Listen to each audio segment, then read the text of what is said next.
Epictetus, one of the titans of Stoic thought, wisely remarked, "We have 2 ears and 1 mouth so that we can listen twice as much as we speak." Such simplicity in words, yet so profound in its implications about the very nature of our conversations. Stoicism, through its myriad teachings, offers a compass directing us towards meaningful and balanced interactions. But within its vast teachings are nuances, subtleties often overshadowed by the more renowned lessons. Today we embark on a journey to uncover 7 subjects that might be prudent to sidestep in our dialogues. Come along as we delve into these lesser discussed tenets, arming ourselves with the knowledge to engage more thoughtfully and serenely in the world around us. Before we begin, I would appreciate if you liked the video so that you can help me to continue spreading the Stoic philosophy. If you are not subscribed, I recommend you to subscribe and activate the bell so you don't miss any video. Subject number 1. Other people's flaws.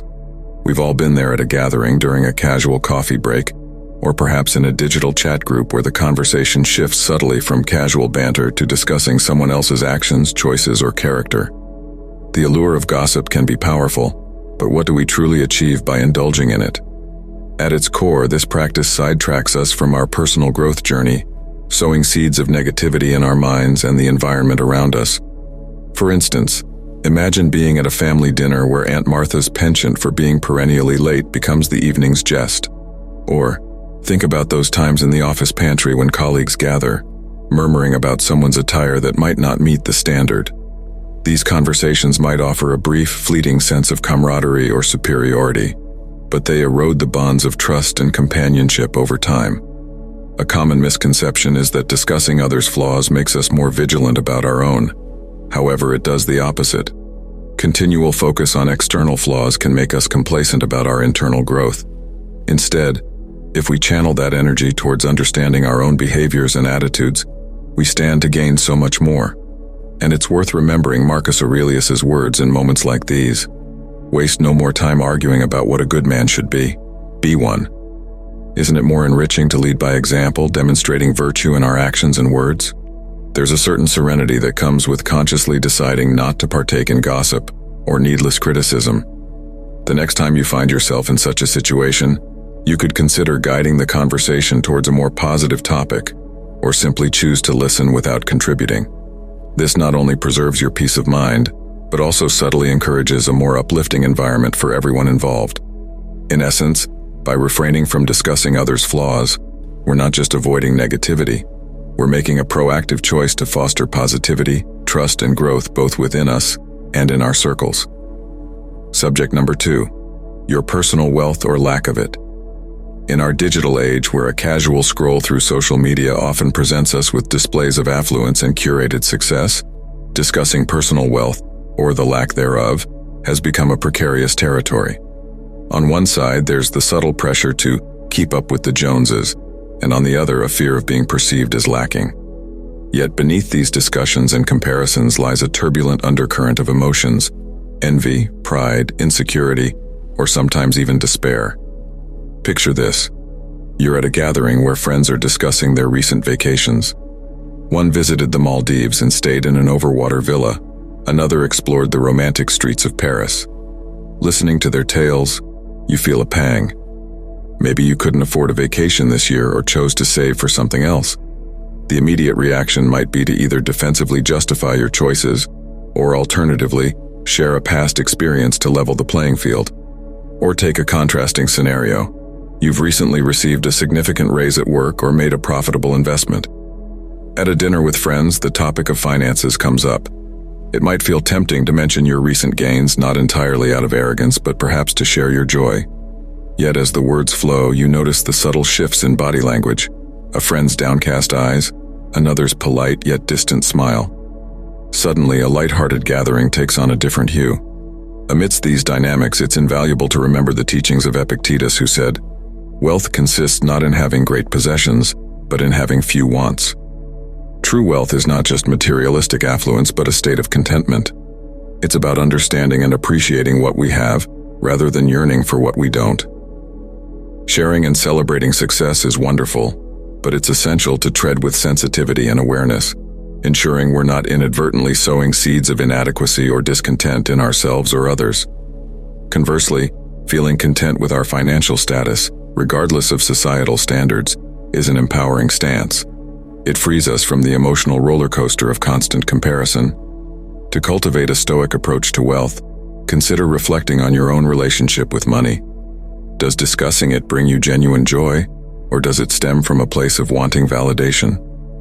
Recognizing this can guide our conversations towards more authentic and harmonious exchanges. After all, the most meaningful riches lie not in our bank accounts, but in the depth of our relationships, the quality of our character, and the tranquility of our souls. Subject number 3, past grievances. Carrying the weight of past grievances can be likened to hauling a heavy backpack on a long journey. The more you hold on to, the harder your journey becomes. It's a natural human inclination to remember wrongs committed against us, whether they're major betrayals or minor slights. However, constantly discussing or reliving these grievances not only intensifies the burden but also prevents us from fully experiencing the present moment and the potential joys it offers. Imagine a childhood friend, Alice, with whom you've shared countless memories. Yet one summer, due to a misunderstanding, she missed your birthday party, an event you had eagerly anticipated together.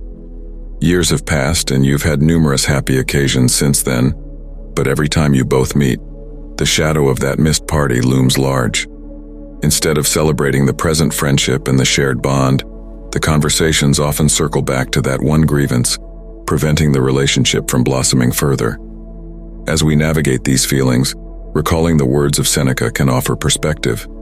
The greatest remedy for anger is delay. Instead of impulsively reacting to wrongs and cementing them in our memory, giving ourselves time to process and reflect allows us to approach the situation with a clearer, more balanced mindset. Moreover, with time, many grievances that seemed monumental in the moment often lose their intensity. By continuously discussing past grievances, we inadvertently keep the wound fresh, preventing it from healing. It's not about forgetting or undermining one's feelings, but about consciously choosing not to let past events dictate our present emotions and conversations. It's about recognizing the power and freedom in forgiveness, in letting go. When we release these grievances, we not only unburden our souls, but also open up space for more positive experiences and relationships to flourish. In essence, discussing past grievances can feel momentarily validating, but true growth and peace come from introspection, understanding, and ultimately, releasing them. The past can be a teacher, but it shouldn't be the driver of our present journey. Subject number 4, predicting the future. The human mind, with its incredible imagination and analytical prowess, has always been captivated by the idea of predicting the future. From deciphering patterns in nature to seeking answers in the stars, our ancestors too have tried to unveil what lies ahead. Today, in our age of data and algorithms, that quest continues, albeit in different forms. Yet, while foresight and planning are commendable, obsessively trying to predict every twist and turn can become an exhausting, often anxiety-ridden endeavor. Let's step into the shoes of Maya, a young woman about to graduate from university. The possibilities are vast, but so are the uncertainties. Every dinner conversation with family turns into a speculation fest about job prospects, potential cities to move to, and the nature of the economy in the next 5 years. Friends constantly discuss potential career paths, comparing prospects and probabilities. The result? Maya feels an overwhelming pressure, an anxiety stemming not from the present, but from the myriad unpredictable futures. As these waves of uncertainty and anxiety rise, it's worth pondering on Seneca's observation. We suffer more often in imagination than in reality. While it's practical and even wise to be informed and prepared, constantly discussing and speculating about an uncertain future can magnify imagined challenges, turning them into looming threats. More often than not, many of these predicted scenarios never come to pass, or if they do, they're rarely as daunting as our minds had amplified them to be. What Stoicism teaches us here is the value of embracing the present moment. Instead of getting lost in the maze of what-ifs, it's about grounding ourselves in the what-is. While we can't control every facet of the future, we can control our actions and responses in the present. By reducing the time spent on endless speculations, we can redirect our energies towards actionable, meaningful steps that align with our values and goals. While discussing potential futures can be enlightening, it's essential to strike a balance. The true beauty of life lies not in predicting every sunset and sunrise, but in marveling at the hues of the present moment, confident in our ability to adapt and thrive, come what may. Subject number 5. Petty controversies. The magnetic pull of controversy is deeply woven into the fabric of our social interactions. It caters to our innate curiosity and desire for connection, even if it's over topics that, in the grand scheme of things, might seem insignificant. Such controversies might appear harmless at first glance, yet their insidious nature lies in their ability to consume our mental bandwidth and divert our focus from matters of genuine substance. Jenna, an ambitious young writer, knows this all too well. On a bright Sunday morning with a fresh cup of coffee in hand, she settles down to pen a few chapters of her novel. However, a buzzing notification draws her attention to a trending topic on social media, a debate over a celebrity's new hairstyle. She reads a comment, then another, formulates a reply, and soon finds herself descending down a rabbit hole of opinions and counter-opinions. Hours later, the page she intended to fill with her creativity remains blank, her initial enthusiasm a distant memory. Now, extrapolating from Jenna's experience, it's easy to see the broader implications. These minor distractions, if allowed to persist, can accumulate, morphing into significant obstacles in our personal and professional lives. They shift our conversations, dominate our free time, and more worryingly, begin to shape our self-worth and perception based on fleeting, often shallow metrics. The wisdom of Epictetus offers guidance in such scenarios. It's not what happens to you, but how you react to it that matters. This sentiment reminds us that while we cannot always control the influx of controversies in our environment, we hold the reins when it comes to our engagement. By consciously choosing where we direct our attention, we reclaim our mental space, ensuring that it's reserved for endeavors that align with our aspirations and values. But how do we cultivate this discernment? It starts with self-awareness. By regularly evaluating our motivations behind participating in a controversy, we can discern whether it's out of genuine interest or mere habit. It's also beneficial to curate our information sources, ensuring that what we consume aligns with our goals and values. To immerse oneself in the vast ocean of controversies is a choice. Yet, with awareness and intention, we can sail these waters, anchoring ourselves in discussions of depth and substance, and steering clear of the ephemeral whirlpools that seek to draw us in. The journey towards discernment is continuous, but with each conscious decision, we move closer to a life of purpose, undeterred by the fleeting storms of petty controversies. Subject number 6. Vain displays of knowledge. The pursuit of knowledge is a noble endeavor, yet it can sometimes lead us astray when the intent behind it shifts from personal growth to mere showmanship. Flaunting knowledge without genuine purpose is akin to hoarding treasures in a chest and displaying them for fleeting admiration, rather than using them to enrich one's life or the lives of others. Take the case of Arya, a passionate reader who always had a book in hand. Over time, her love for learning gave her a vast reservoir of knowledge on diverse topics. However, as she began to receive admiration for her intellect, a subtle change occurred. Instead of sharing knowledge to enlighten or assist others, her conversation started taking on a different tone. Whenever discussions arose, Arya would interject with obscure facts, often derailing the conversation's flow or overshadowing others' contributions. Instead of fostering connections and understanding, her interactions began to create distance and subtle alienation among her peers. While it's commendable to be well-informed and knowledgeable, the essence of acquiring wisdom is not just in its accumulation, but in its apt application. Knowledge, when used as a tool for vanity, can become isolating. It can transform from a bridge that connects people to a wall that distances them. Seneca once said, "True happiness is to enjoy the present without anxious dependence upon the future." In the context of our discussion, this could be interpreted as enjoying the process of learning and sharing knowledge genuinely, without the anxiety of constantly proving oneself or seeking validation. A genuine display of knowledge is not in reciting facts, but in applying them meaningfully, in aiding understanding, in fostering connections, and in using what we know to uplift ourselves and others. It's about knowing when to speak, what to share, and how to communicate, ensuring that the essence of the message is not lost in the clamor for recognition. In our journey of continuous learning, it's crucial to frequently introspect and evaluate our intentions.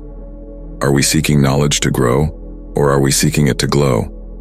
By aligning our quest for knowledge with the genuine intention of personal growth and positive contribution, we can ensure that our wisdom becomes a beacon of light for ourselves and those around us, rather than a mere decorative lamp, admired but not illuminating. Subject number 7. Obsessive self-criticism. In an era where perfection is often celebrated, it's common for many of us to hold ourselves to incredibly high standards. While aiming for excellence can drive progress, incessantly critiquing every action and thought can become counterproductive. Imagine tirelessly preparing for an important presentation or project, only to constantly belittle your efforts, second-guessing every choice, or worrying about each word you'd say. Instead of focusing on delivering with confidence, you're entangled in a web of over-analysis, where the fear of perceived inadequacy overshadows genuine effort. This relentless internal scrutiny, instead of acting as a motivator, can become a deterrent. It can hinder spontaneity, reduce creativity, and even impact overall well-being. The excitement of starting a new endeavor or the joy of completing a task can quickly be clouded by the persistent voice that asks, "Was it good enough?" Embedded within this challenge is a Stoic reflection by Marcus Aurelius. The universe is change. Our life is what our thoughts make it. If our thoughts are perpetually critical, our reality mirrors that negativity. But if we can manage to harness our thoughts, we have the power to reshape our reality. Breaking free from this cycle of self-criticism involves recognizing and challenging these self-deprecating thoughts. It's about understanding the difference between wanting to improve and unnecessarily pulling oneself down. It might help to consider whether you would subject a friend to the same level of criticism you apply to yourself. Often we are our own harshest critics. Fostering a mindset of growth, where mistakes are seen as stepping stones and not stumbling blocks, can pave the way for healthier self-assessment. By celebrating small victories and understanding that the path to success is often non-linear, we can navigate our journey with a balanced perspective, embracing both our strengths and areas of improvement. In essence, while self-awareness is a valuable asset, obsessive self-criticism can be a formidable obstacle.